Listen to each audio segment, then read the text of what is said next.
নমস্কার বন্ধুরা, আমি চন্দ্রানীর হেসেলে আজকে আবার স্বাগত।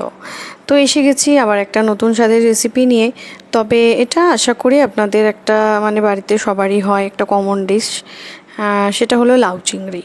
তো প্রথমেই সেটা বানানোর জন্য আমি প্রথমে এখানে ফ্রাই প্যান নিয়ে নিয়েছি একটা, তার মধ্যে নিয়েছি সর্ষের তেল এখানে নিয়েছি তার থেকে 5 চামচ।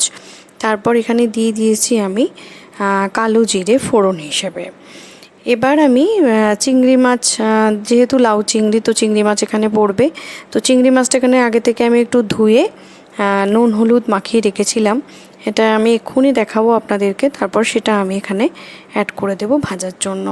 এই যে চিংড়ি মাছগুলোকে ভালো করে কেটে ধুয়ে নিয়েছি, তারপর একটু নুন হলুদ মাখিয়ে রেখেছিলাম, দিয়ে এবার সেগুলোকে আমি এখন তেলের মধ্যে একটু হালকা নাড়াচাড়া করে নেব।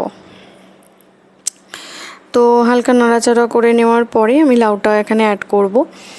তো বাই দ্যাট টাইম বলি যে এটা কিন্তু আমারই রেসিপি, কারণ এটা সেরমভাবে আমার বাপের বাড়িতে অতটা লাউ চিংড়ি হতো না, আমি এখানে এসেই দেখেছিলাম। তো তারপর মনে হয়েছিল যে একটু বানিয়ে দেখানো যাক, আপনাদেরকে একটু শেয়ার করা যাক। ভালো লাগে বেশ আপনাদের সাথে শেয়ার করলে, আপনাদেরও মতামত জানতে পারবো ওই ব্যাপারে। যদি কিছু নতুন অ্যাড করার হয় বা কিছু বলার থাকে এক্সট্রা, সেটাও জানতে পারবো, সেই কারণেই রেসিপিটা শেয়ার করা।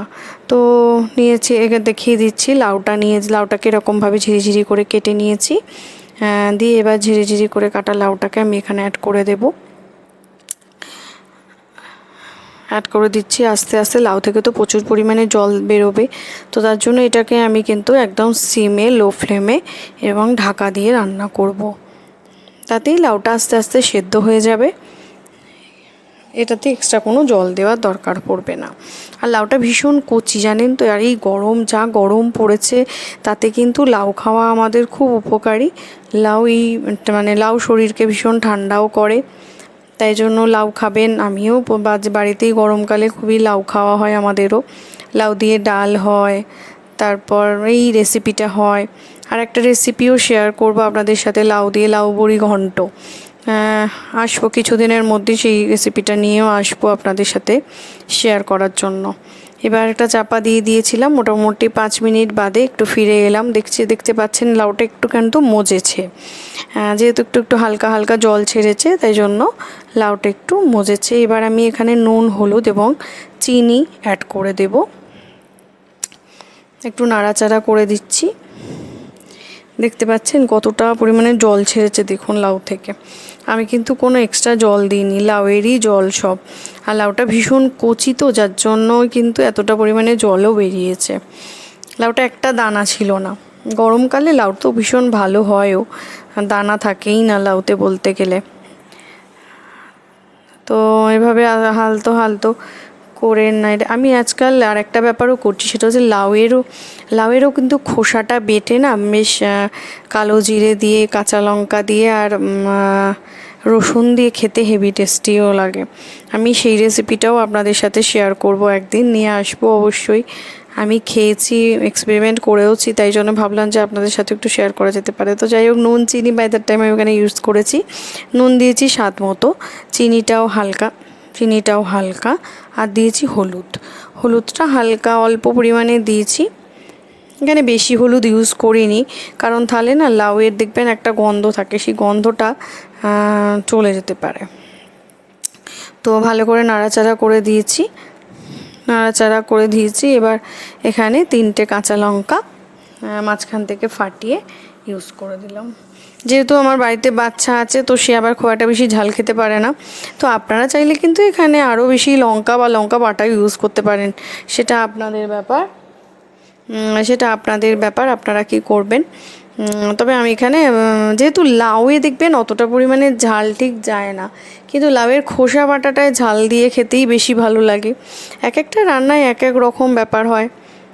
কিছু রান্না আছে দেখবেন যেটা ঝাল বেশি ভালো লাগে না।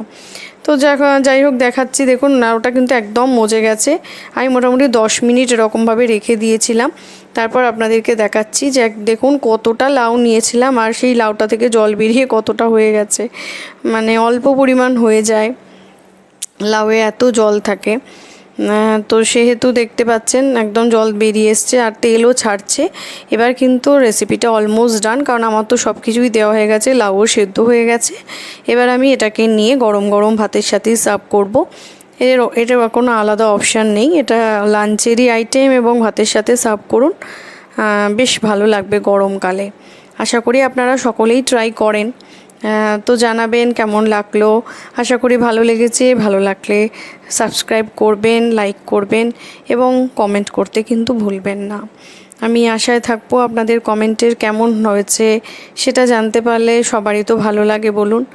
আর এত রান্না করার পরে তখন মনে হয় যে একটু কমেন্ট করলে, আপনাদের কমেন্টের অপেক্ষায় আমি অবশ্যই থাকি যে কেমন লেগেছে সেটা জানার জন্যই। তো থ্যাংক ইউ, আগে থেকেই বললাম। এবার আমি এটাকে তুলে নেব একটা সার্ভিং বাটিতে, তারপর এটা সার্ভ করে দেব। আমার ছেলের এটা খুব ফেভারিট রেসিপি, কেন বলুন তো? কারণ এর মধ্যে তো চিংড়ি মাছ থাকে, ও চিংড়ি খেতে প্রচণ্ড ভালোবাসে। তো সেহেতু এই রেসিপিটা ওর খুব ফেভারিট রেসিপি। আর এভাবেই সার্ভ করে দিয়েছি। ততক্ষণের জন্য ধন্যবাদ। শুভরাত্রি।